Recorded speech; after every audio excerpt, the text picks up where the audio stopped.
بسم اللہ الرحمن الرحیم۔ ہم کس کے پیچھے جائیں؟ جواب، صحابہ کے پیچھے۔ جس صحابی کے پاس تمام صحابہ سے زیادہ علم تھا وہ تھے عبداللہ بن مسعود رضی اللہ عنہ اور علی حیدر کرار نامدار عزتدار رضی اللہ عنہما۔ وہ فرماتے ہیں من کان مستنن فلیستن بسنت من قد مات فإن الحی لا تؤمن علیہ الفتنہ۔ بے شک اگر کوئی آدمی کسی کے پیچھے جانا چاہے تو زندوں کے پیچھے مت جاؤ، ہو سکتا ہے زندہ گمراہ ہو جائے۔ آپ نے جس کی بات بھی ماننی ہے جو صحابہ کی ترتیب پر ہو۔ من کان مستنن فلیستن بسنت من قد مات فإن الحی لا تؤمن علیہ الفتنہ۔ فاولئک اصحاب محمد صلی اللہ علیہ وسلم، وہ مردے جن کے پیچھے آپ نے جانا ہے وہ صحابہ کے ساتھی ہیں۔ صحابہ حضور کے ساتھی ہیں، صحابہ رضی اللہ عنہم اجمعین، حضور کے پاک ساتھی صلی اللہ علیہ وسلم، تو ان کے پیچھے آپ نے جانا ہے۔ اختارہم اللہ لصحبت نبیہ، آدم علیہ السلام سے لے کر آخری انسان تک تمام انسانوں میں جو اونچے لوگ تھے حضور اکرم صلی اللہ علیہ وسلم کے ساتھی ہونے کے لیے اللہ نے پسند فرما دیے۔ وَلِإِقَامَةِ دِینِهِ، یہ دین کو قائم کرنے والے صحابہ ہیں۔ حضور نے صلی اللہ علیہ وسلم نے 3 پاکستانوں جتنی زمین ہم کو دے دی، اہل بیت اور صحابہ نے مل کر، اور اس کے بعد صحابہ اہل بیت حضور کے انتقال کے بعد ابوبکر عمر نے 9 پاکستان ہم کو دے دیے، عثمان علی نے 13 پاکستان ہم کو دے دیے، امیر معاویہ نے رضی اللہ عنہم اجمعین 24 پاکستان ہم کو دے دیے۔ سوری غوری محمود غزنوی سلطان ٹیپو التمش محمد الفاتح سلطان عبدالحمید ایوبی عبدالی ہارون رشید عثمان ارطغرل یلدرم سبکتگین، انہوں نے ہم کو 67 اسلامی ممالک دے دیے۔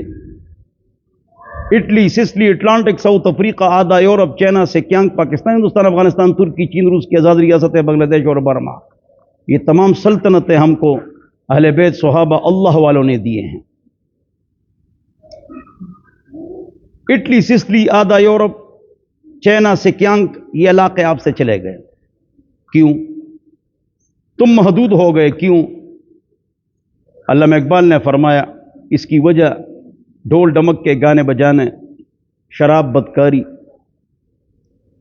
میں تجھے بتاؤں تقدیر امم کیا ہے، شمشیر ثنا اول، طاؤس و رباب آخر۔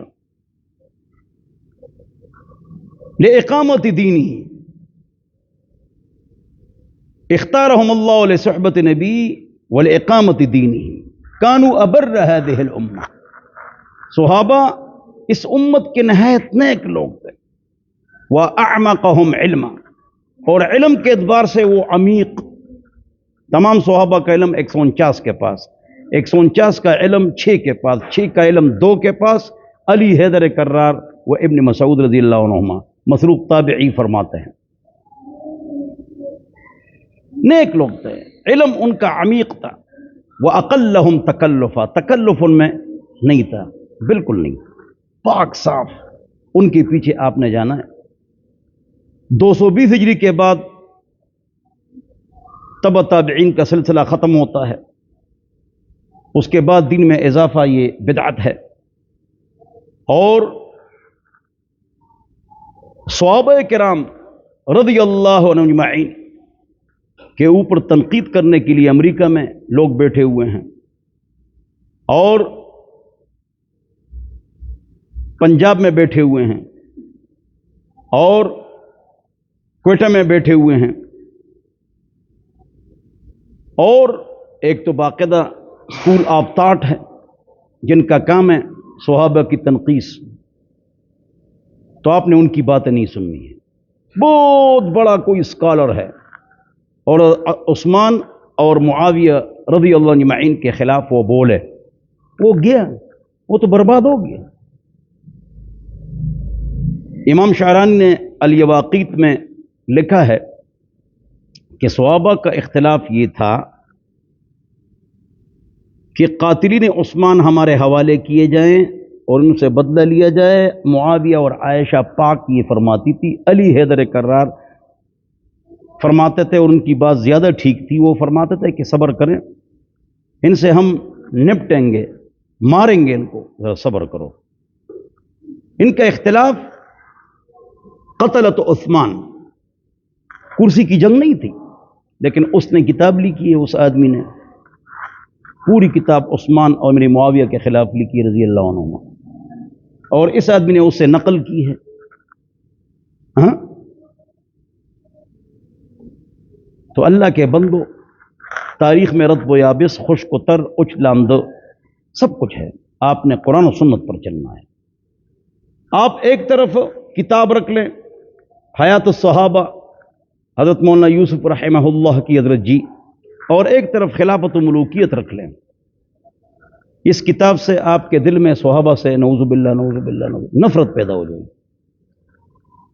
اور اس کتاب سے آپ کے آنکھوں سے آنسو چالو ہوں گے۔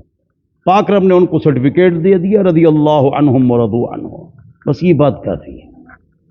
ایک آدمی 3 گھنٹے امیر معاویہ کے خلاف بولتا ہے اور کہتا ہے رضی اللہ عنہ، جب اللہ اسے راضی ہے تو آپ کو کیا تکلیف ہے؟ اللہ مجھے اور آپ حضرات کو صحابہ کے نقش قدم پر چلنے کی توفیق نصیب فرمائے۔ وآخر دعوانا الحمد للہ رب العالمین، وصلی اللہ علیہ وسلم۔